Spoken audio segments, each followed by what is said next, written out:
Hello and welcome. My name is Jim Betancourt, and I'm the host for another amazing edition of the Umpires in Black and White podcast.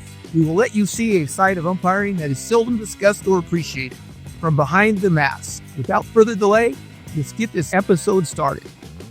Please welcome our special guests for this debut episode, Division II umpires and hosts of their very own exceptional Strike 3 podcast from Sacramento, California, Mr. Eric Nakagawa, and from Vacaville, California, both Mr. Colin Brown and Mr. Travis Witt. Gentlemen, welcome. It's a pleasure to have you all here today. You have been longtime friends, personal friends of myself, and we've known each other a long time, worked games together, and I couldn't think of three better people to invite to be on this podcast. And I'd like to get started. The topic today we're going to be discussing is moving up through the ranks of umpiring. And you three gentlemen would know better than anybody else what that requires and the challenges, the good benefits of doing it. And I think that we can have a good discussion. And so for the first question, if you could think back to the first games that you've umpired, when you initially started, could you share with everybody what took place in your games that you did and the things that you remember and recall that were maybe good, funny, bad, or otherwise? I started, I want to say back in 92. And I want to say I was 20. I started officiating sports when I was 16, and I started with basketball. And so I had a little bit of frame of reference to go off of, but I stopped playing baseball when I was like in the 7th grade, and I grew up a football player. And so you'd think officiating would take me to football, and it didn't. It took me to baseball. And I remember I officiated baseball first for the city of Fairfield up here in Northern California and their Little League. And the first day, I was so excited to be out on the field. And I had 3 games that day. And I want to say I got beaned by the ball 48 times. And I was like a human piñata. I mean, at one point, I was just going, come on, guys, just get it over the plate, please. And there's just these little guys, and I'm kind of, I feel like, I was there with a certain intent. And one game specifically, this kid walked up and the pitches finally got over the plate. And I rang him up for strike 3 really emphatically. And pitch came in, stand up, strike 3. And he looked at me, just goes, and my supervisor was behind the backstop. He says, "Hey, come here for a minute." He goes, "You might want to lower the tone just a little bit." I'm like, noted. But it was fun, and that's how that's how it all started for me, and that's when I caught the bug, and I had a great time, and I was under the assumption that you had to start in Little League, and I didn't find out that you didn't have to start in Little League until way later. But that's how it got. That's how baseball got started for me. Travis.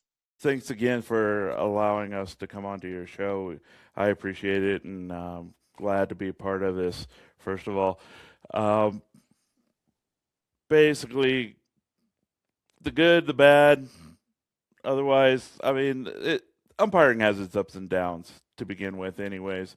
But things that stand out to me is a lot of the networking that I get from umpiring, especially back whenever I started long time ago, back in 96, which we'll get into a little bit later.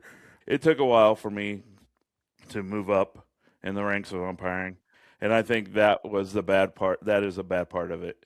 When we all begin, we're new.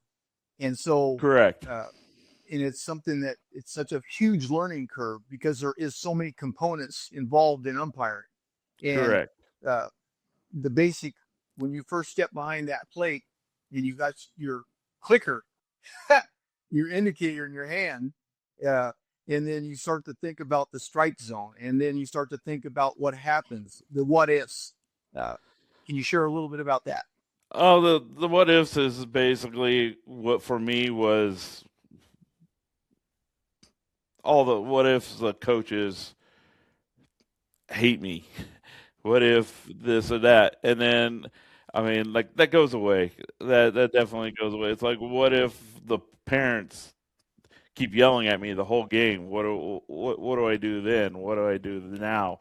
Being a young person at 18, 16, 17, 18 years old, thinking, I think the what ifs are like, do I make the wrong call on the wrong kid? Do I make the wrong call on the wrong team?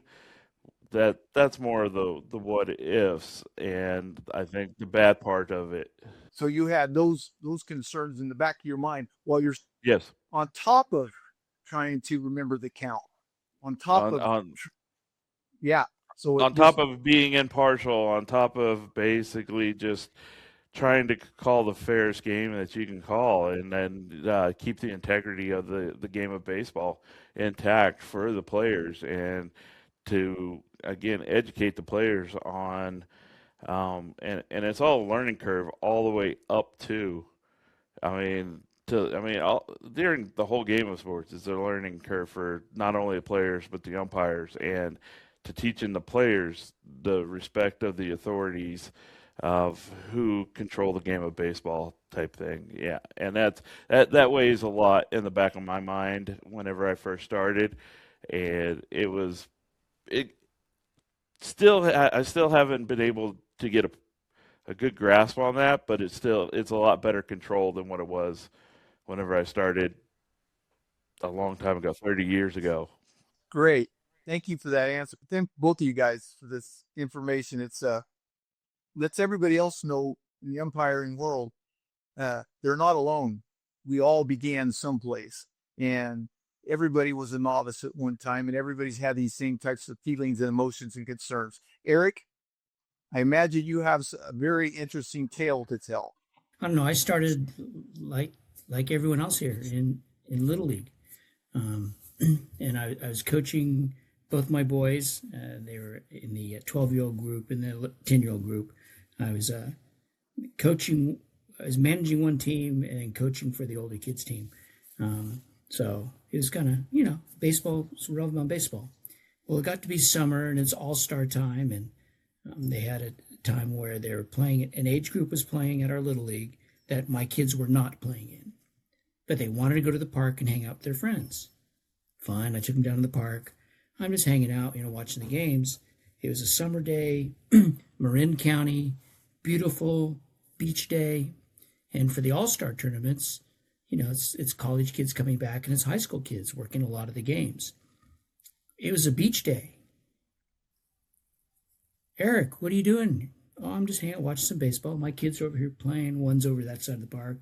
One's over here this side of the park. Hey, we need an umpire. Gee, that really sucks. Well, it looks like all these guys called and went to the beach. That really sucks for you. No, we need you to help. I go, I don't know anything about umpiring. I'm just a coach. I'm just here helping out and just hanging out, enjoying the beautiful day. Well, enjoy the beautiful day from behind the plate. Here's the line that got me. Come on, Eric. You think you call a good game from the dugout. Why don't you get out there and see what you can do? All right. Challenge accepted. There's gear in the shed.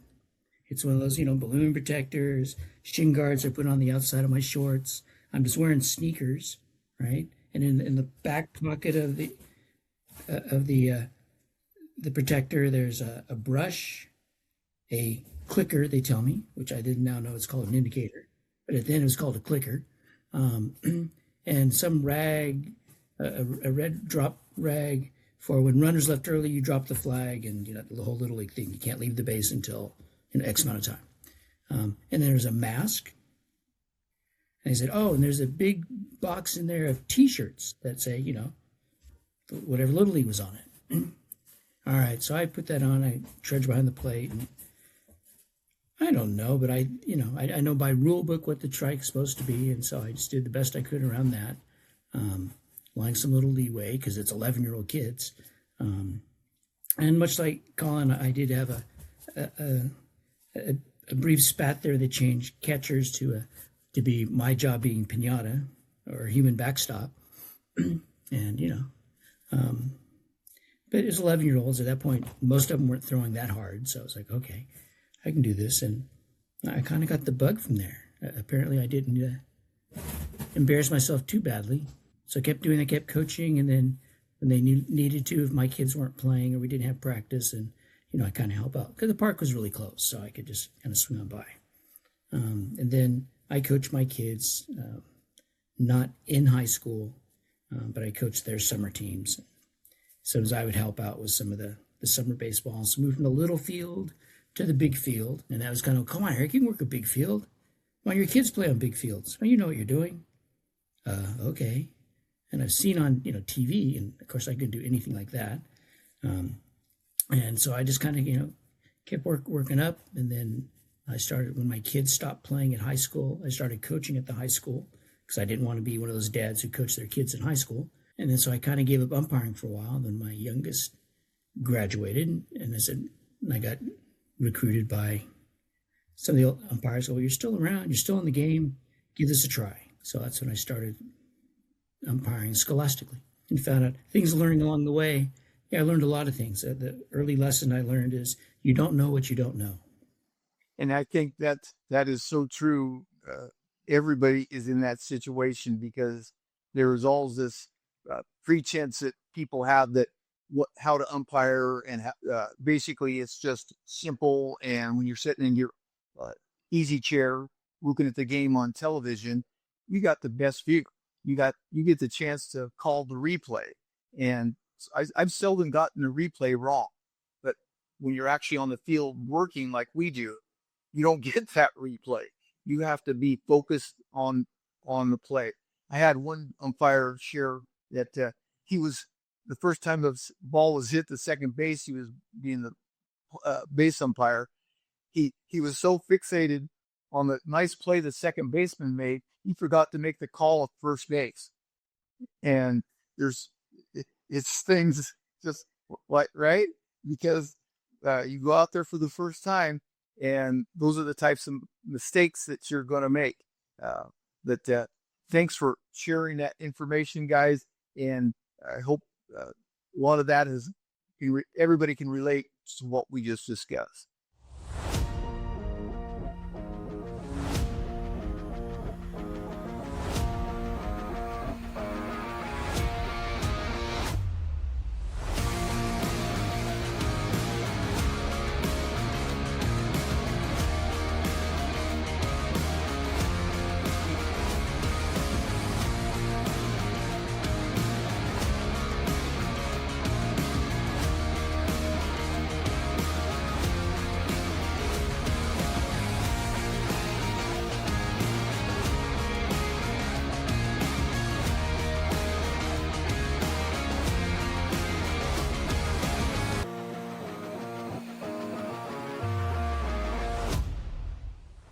Fellas, this program is about moving up through the ranks of umpiring, and it's very complicated.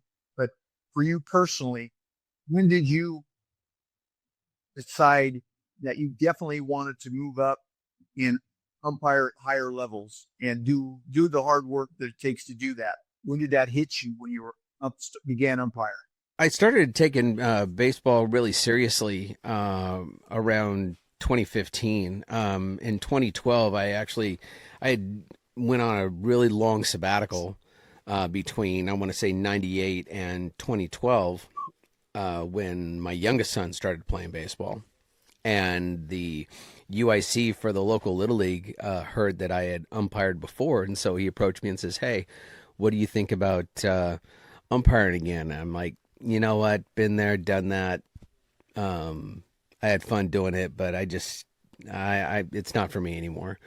And he goes, "Come on, man, I really, really need the help." And I went, okay, I'll give it a shot.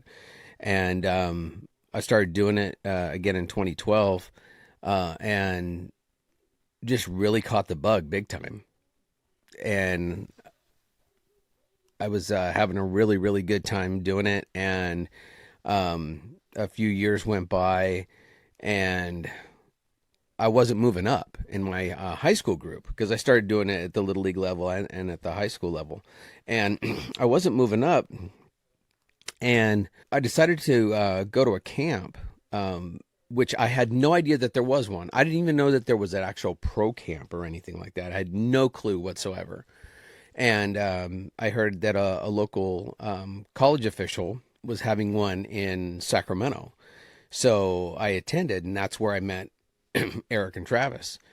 And I just caught it big time. I was like, wow, this is so much fun. And the camaraderie, between the umpires and like Travis was mentioning a little bit earlier, the networking and everything. And so I really, really caught it. And, I went back to my high school group, and I was still doing JV ball. And actually, I ended up getting picked up for junior college ball. And so I was really, really happy, really excited. Of course, when you first get started in college ball, you don't get a lot of games. They want to, and you're going to work the plate primarily because that's where you gain your reputation and everything. And so I had like four games the whole season in 2015, and then in 2016 I went back to my high school group, and I was still doing JV ball, and I wasn't getting any varsity ball. And I'm like, and I went to the group leader and I said, I don't necessarily understand what's happening. Why I'm not getting any varsity games. I've been to camps, and his phrase to me was, "Oh, we don't count that." Oh, I heard the same thing. I mean, in fact, they went so far as to say, "Well, camps really don't help you." Yeah, no, that's exactly pretty much what I got too. And I'm like, "Oh, I'm not hearing this." It's like, "Are you?" And I looked at him and said, "Are you serious?" And he says, "Yeah." And I'm like, "Okay." That's when I decided, okay, I'm just gonna bypass high school ball, and I'm going to just focus on college.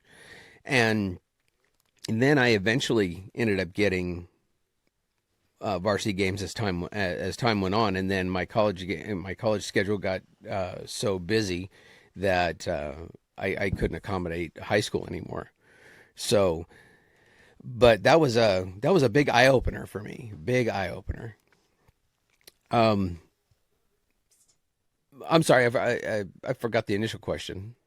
Well, we were talking about when did that bug you realize that you were going to be moving up? Yeah, it was definitely 2015 with the advent of the camp, and so after that, I started going to camps almost on a yearly basis. At first I couldn't because of time constraints with my work and everything like that, but I was averaging about every other year.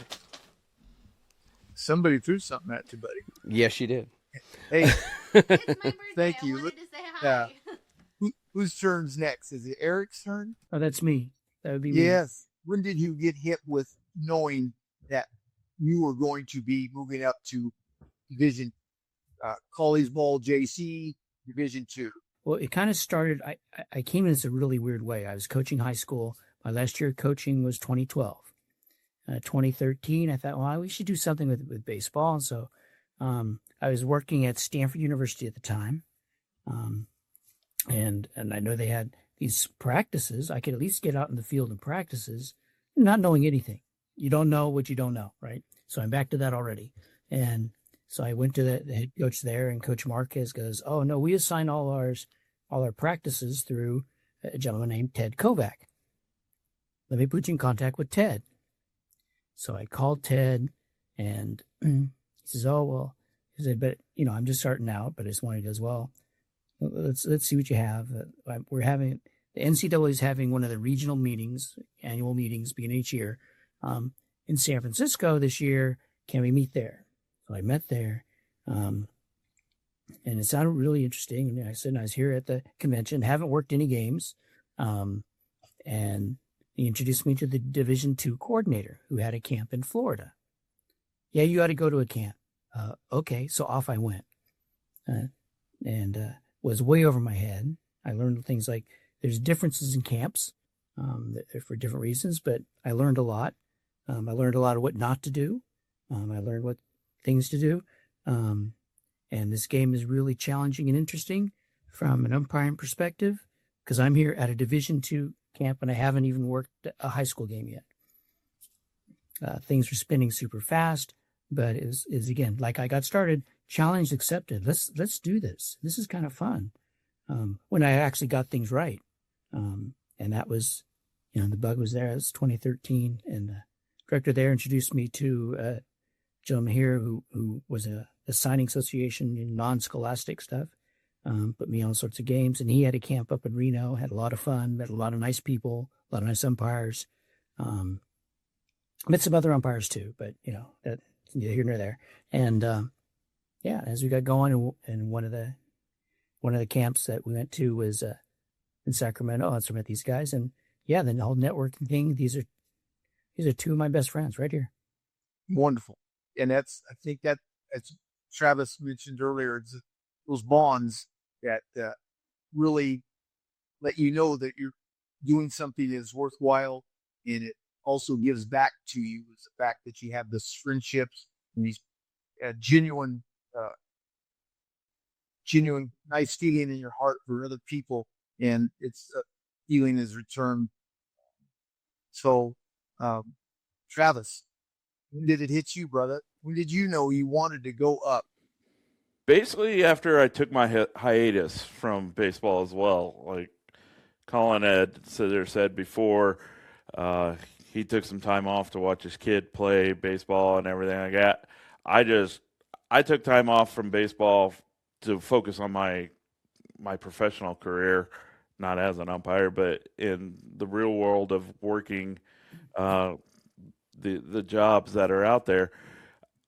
I had to go to school, I had to spend some time, and I had to work full time as well, doing all that. But as soon as I got back into baseball in 2012, I'm like, I'm moving up. I'm not going to be a little league umpire anymore, and there's nothing wrong with being a little league umpire.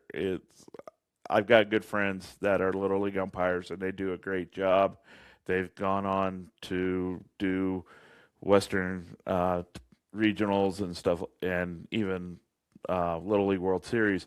But it just bit me there, and I'm like, I'm moving up. So what do I have to do to move up? And that was the whole thing, was, again, getting into camps, getting seen by those assigners that are there at the camps, that basically just, they're the ones that give you the job. They're the ones that see you. And if they don't see you, they have somebody there looking at you. And that, I was talking with a guy back in the Midwest who set me up with Teddy Kovac, that same thing, same Eric. And I didn't meet him until a year and a half later after that happened. But yeah, he's like, "Oh, I heard things about you," type thing. And I'm like, "How?" And then realize, oh yeah, this guy talked to you before. So, but yeah, that got me started, just getting back into the game, getting back onto the high school fields, getting back the 90 foot, the actual bases, pitching mound regulation, what we call today is the pro style baseball. It was a lot of fun to do, and just. I got the bug, and I've still got the bug, and every now and then it's like I still think, what am I doing whenever I step out onto that field? But once the game starts and the first pitch comes in, it's like I'm focused, I'm ready to go, and it's like getting back on the bicycle. It was, and it was a lot of fun doing that over the years. It was a lot of, and that's what I use the baseball as. An escape for about 2.5 hours, 3 hours of the real world to now it's baseball world. So, and concentrating. So that's what gets me and made things easy to move up and to talk with the other umpires that were able to get me to move up. And that's, you got to have that bug. You got to have that, and everybody does. I believe it's absolutely everybody I've met in the umpiring field has that baseball bug, wants to be a part of the game, was a part of the game in the past, and Right. now is still a part of the game. So And that is another key component that is a beautiful part about it, that you're actually on the field, you're participating in the game. And that also is a big plus for me. And I know all of us, that you're actually involved that closely to the out safe calls. And that's very important. Another key thing that I've been hearing from you three guys on this question of moving up is everybody's been mentioning camps. And I want to let everybody know that it's watching this show that is the key to actually moving up into the upper divisions of baseball. It's something that there's Colin and I have experienced the other side of that. Hey, you don't need camps. Well, that generally comes from people who've never been to a camp, and they really don't know the correct path forward. And so, you got to be careful. I think the lesson there is you got to be careful listening to individuals, because people will say things just because they've repeated it so many times, they actually believe it. Doesn't mean that it's factual or it's the best thing for you, but they'll tell you this and that information. So that's something I think everybody can get something from. And guys, thanks again for sharing all that information. Really appreciate it. Gentlemen, we talked about the timelines of your umpiring career when you decided you wanted to move up in the ranks. We've talked about your beginnings of umpiring and some of the things you felt, experienced, and the emotions that overwhelm you. I'd like to talk about now the things that have been you've found the most difficult obstacles that have kept you from maybe advancing even further at this point in your umpiring. So we're back to Colin, starting off the question, and you've got the show, Colin. Well, one thing I didn't know early on was that I always thought umpiring and just officiating in general was kind of plug and play. And what I mean by that is, as far as physically was concerned, you didn't have to.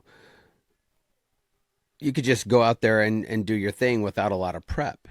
And I found out the hard way that, you really need to be physically fit, because regardless of what sport you officiate, you have to be in shape to a certain degree before you walk out onto the field. Otherwise, you're just setting yourself up for failure. You're setting yourself up for a pulled hammy,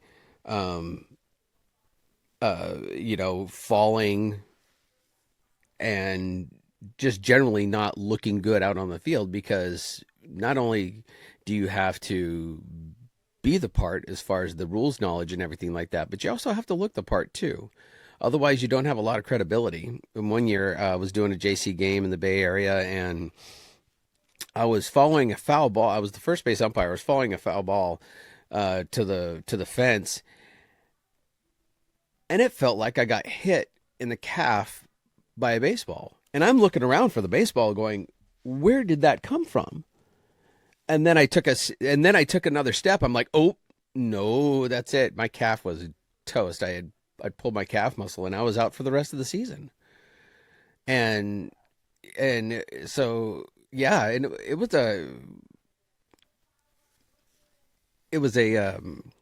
just a nice reminder that it's like, hey, you're not a spring chicken anymore. Right now I'm 54 years old. I'll be turning 55 this summer. And you really, especially at my age, you really have to be in somewhat of a decent shape before you walk out on that field. Otherwise, you're just setting yourself up for failure. So the physical part was a little bit of a challenge early on. Right. And but I shortly filtered through that and discovered you got to do more.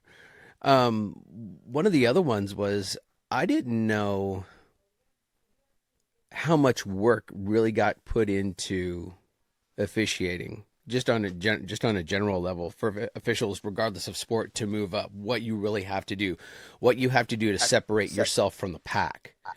to be able to move up, because it just doesn't happen by osmosis. You don't get rewarded for just showing up. You have to separate yourself from the masses. How are you going to do that besides your rules knowledge?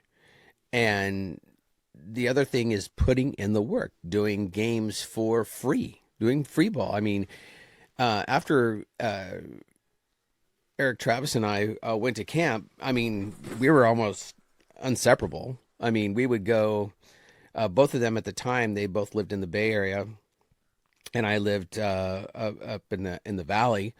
And so we would get together for games in the Bay Area during the fall, and we would do just a ton of free baseball. I mean, of course, we got to do, and it was a lot of it was Division I baseball, which was great. We got to see some good quality pitching, good quality hitting, and we got to really work on our craft. But you got to put in the work.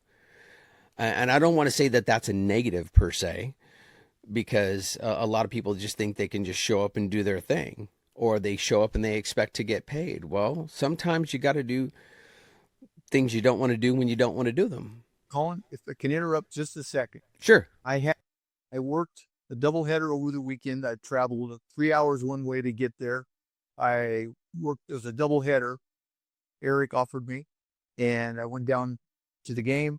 I got paid up 25 a game, and I came home. It was a beautiful, glorious day in the middle of winter. Short sleeve weather couldn't have been nicer. I posted about this on Facebook. Had a guy actually say that I devalued umpiring because I did that for such low pay. And it was an extensive amount of time, 6 hours total, leaving and coming home. And I was just stunned that he perceived that I had devalued umpires by doing that. And on the lines of what you just shared, I've worked a ton of free baseball. That's how you get better. That's how you get recognized. And I told him, I said, actually, I added value to every umpire. I worked those games. I did a good job. I was there on time. I met the coaches. Everybody was respectful. At the end and the beginning, the fans were very receptive and nice. It couldn't have been better. And I went home, and I knew what I was going to be doing. It's not like I was surprised what was going to get paid or the benefits. The benefits that I got from that game were very similar to the benefits that you talked about working those Division I games. Those are the types of situations that are just invaluable, because every situation is new. Every opportunity to do something is to get better. How to play swinging button out in front of the plate. Batter runner takes off. He's running. He runs through the play. The catcher comes up the ball. They make the out. I'm thinking I didn't look to see if he was in the running lane. And I critique my own self for the next game I do. And those are the small things that will show themselves in those situations that if I had said, nah, I'm not working that game because it's just too far to go and too little money, yada, yada. Then I go out to the next game and I have that same swinging bunt and I'm watching the runner run through the base. It'd be a horrible situation. And then when the coach comes out and says, hey, Jim, did you get a look if he was in the running lane or not? And that's those situations, those opportunities is what helps everybody. So anyway, I just had to interject that. Moving on. Who's next? Eric? Things that make moving up more difficult. One is Colin and Jim, you both mentioned it. Sometimes the group you're in, that they're pretty insular. Any training you get outside, it doesn't really count. It's not our training the way we do it, and we want to do it that way. We're the ones who control everything, so we cherry pick the best games. We keep you guys down just as the fodder. Some of that's changed a little bit because after COVID and the shortage of officials, but it still exists. It still exists. That makes things kind of hard. There's things that, when Colin says you have to stand out a little bit, you want to stand out in a good way. And as you move up each level, you find out there's different expectations for each level. The pay may not be commensurately raising the same, but the expectations of the officials and the umpires, they go up dramatically to each step. So it's one of those things that if you don't figure that out early, you kind of put yourself in a hole. You're just getting junior college baseball. It's like you treat it like it's a high-level high school game. It's not. The expectations are much greater than that. Now you've started in a hole because now the evaluators or the assigner now hears from the coaches. Now it puts you at the bottom of the heap. You have to work your way all the way up to the middle and above the middle. And that's one of the things that does make it difficult. As an assigner, and Jim, thanks for taking those games. They're pretty happy. It was the first time working with those clients, so they'd like us to come back. So thank you very much. When you put the effort in, I was being somewhat picky, even on short notice, of who I wanted to work those games because I wanted us to put our best foot forward. But you want to put your best foot forward, and you want to work these games. It's not so much the pay, especially in fall, the non-traditional baseball season that the colleges started doing, years ago. And a lot of it was, working college stuff. Now almost every high school has a fall ball team, plus all the travel balls. So it's like getting officials to work these things is kind of hard. And some of the guys do chase the money, and it's not necessarily the best for them, their career, but you have to invest in yourself, challenge yourself, work higher levels of baseball. I mean, as I say, the way I started out, I was on the field working a Division I scrimmage before I'd worked even a high school JV game. Great way to prepare, right? You couldn't ask for any better scenario for being able to walk on a varsity baseball field and be ready to perform the job of umpiring. That sets you up to be successful. And that practice and that time that you did out of your own pocket made that opportunity possible. And then 4 years later, now you are up in the Division II ranks of baseball. Still, moving up and still eyes to move as high as I can. The other things difficulties is, career gets involved. Travis mentioned that, he's on the field now. He doesn't have to worry about that. Baseball got me through divorce.